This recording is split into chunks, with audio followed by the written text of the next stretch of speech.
The diner was buzzing with laughter, the kind that often hides arrogance behind expensive suits and loud voices. The rain tapped lightly on the fogged windows, and somewhere between the smell of burnt coffee and sizzling bacon, destiny was quietly rearranging itself. At the farthest corner table sat a man with a gold watch and a louder ego, a millionaire film producer named Richard Vale. Across from him stood a young waitress with tired eyes, her apron stained from long hours and her dreams buried under layers of survival. He didn't know her name. He didn't care to.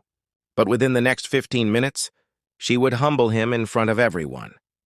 Not with power, not with wealth, but with words. If you believe in kindness, second chances, and that true talent can come from anywhere, please like, comment, share, and subscribe. This story will remind you that life can change in the most unexpected moments. Richard had come to the diner after a long day of shooting. His movie crew had taken over most of the place, laughing loudly, tossing bills on tables, and acting as if the world belonged to them. Their boss, the millionaire himself, was in an unusually boastful mood. He had just fired a translator from his new international film project, a drama meant to feature dialogues in 5 languages.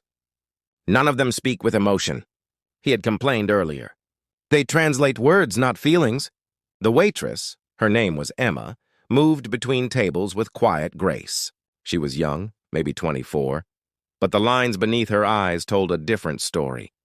She carried the weariness of someone who'd seen too much too soon. The way she gently adjusted the cup before pouring coffee, the way her lips pressed together to hide exhaustion, she was surviving one day at a time. Richard noticed her accent when she asked if he wanted more coffee. "Where are you from?" he asked, not out of curiosity, but out of the habit of small talk that made him feel superior. "Here," she said softly. "But my family's from Spain." Her voice trembled slightly, unsure if she had said too much. "Spain, huh?" Richard smirked, tapping his glass with his gold ring. "Maybe you can help me then. I've been trying to get someone to translate something meaningful, but no one seems to get it right. You think you can?" His tone was mocking, the kind of challenge that wasn't meant to be accepted. The crew chuckled behind him, enjoying the show. Emma looked at him, her brown eyes calm, unreadable. "I can try," she said. Richard pulled out a folded sheet of paper from his coat pocket, a short passage written in Spanish. "Translate this to English," he said, leaning back in his chair. "If you get it right, I'll make you a director in my company," he added with a laugh, clearly joking. The others laughed too, loud and cruel. To them, it was entertainment. To Emma, it was an opportunity, though not for a job. For dignity, she read the lines silently. Her lips moved slightly as she absorbed each word. It was a poetic paragraph, full of emotional undertones, about loss, love, and hope. She looked at him again, then began to translate softly. But what came out wasn't a literal translation. It was alive. She spoke as if she were reading from her soul.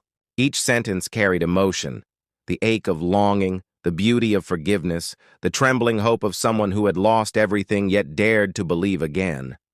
Her words filled the diner, silencing even the clinking of plates. The crew stopped laughing. Richard's smirk faded. It wasn't just what she said. It was how she said it. When she finished, she placed the paper back on the table gently, as if returning something sacred. Richard didn't speak. For the first time that night, he looked unsure of himself. The air hung heavy with something no money could buy: respect. But Emma didn't stay for applause.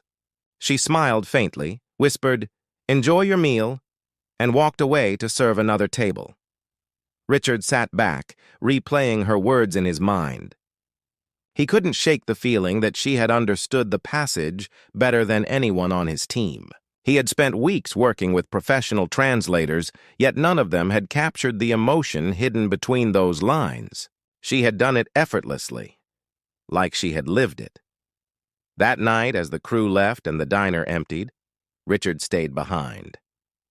He watched her wipe tables, counting tips, tucking loose strands of hair behind her ear. Something stirred inside him, curiosity, maybe even guilt. When she finally approached to hand him his bill, he asked, "How did you know what that passage meant?" She hesitated before answering. Because I wrote it, she said quietly. Richard froze. You what? She smiled faintly, her eyes glistening. It's from a story I wrote years ago. I published it online under a pen name. I never knew someone had used it in a script. For a moment, Richard didn't know whether to be angry or amazed. His screenwriter had told him the lines came from an old Spanish poem found on the internet.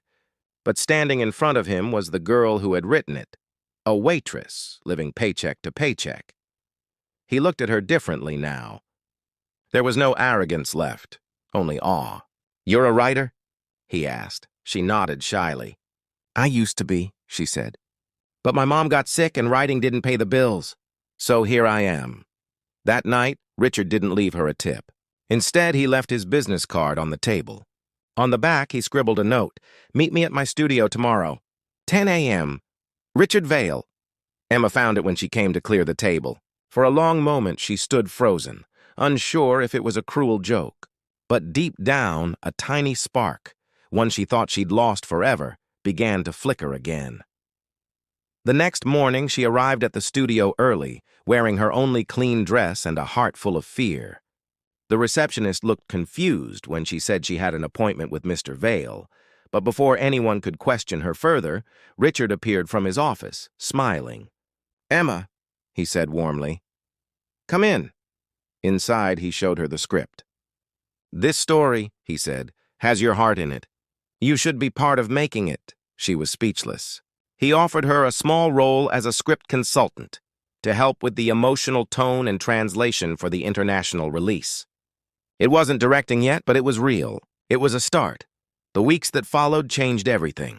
Emma threw herself into the work. Her understanding of language and emotion transformed the script into something deeply human. The actors listened to her, the writers respected her insights, and even Richard began to see filmmaking in a new light, not just as an industry, but as art. For the first time in years, Emma felt alive. She would go home each night to her tiny apartment and cry, not from sadness, but from gratitude. The diner shifts were replaced by creative meetings, coffee breaks by script revisions. And when the film finally premiered 6 months later, her name appeared in the credits. Story consultant, Emma Rivera. The audience loved the movie. Critics praised its emotional authenticity, its depth, its soul. And when a journalist asked Richard where he found such a powerful voice for the script, he simply smiled and said, at a diner. But that wasn't the end. A year later, Richard kept his word. The joke he once made became a promise fulfilled. When his next film project began, he handed Emma the director's chair. You earned it, he said quietly. Translate this story into life. The film, directed by Emma Rivera, won multiple international awards. It wasn't just about cinema. It was about life, redemption, and the courage to dream again. And as she stood on stage, accepting her award, she thought of that rainy night, the cruel laughter, the challenge that changed everything. She dedicated her speech to every invisible dreamer, to every waitress, every janitor, every struggling artist who had ever been underestimated. Never let where you are, she said through tears. Decide who you're meant to be. If this story touched your heart, please like, share, and subscribe, because stories like these deserve to be heard. Before we end, I have a small request. Comment below. Tell us if you believe that one small act of faith, one moment of kindness, can truly change a life.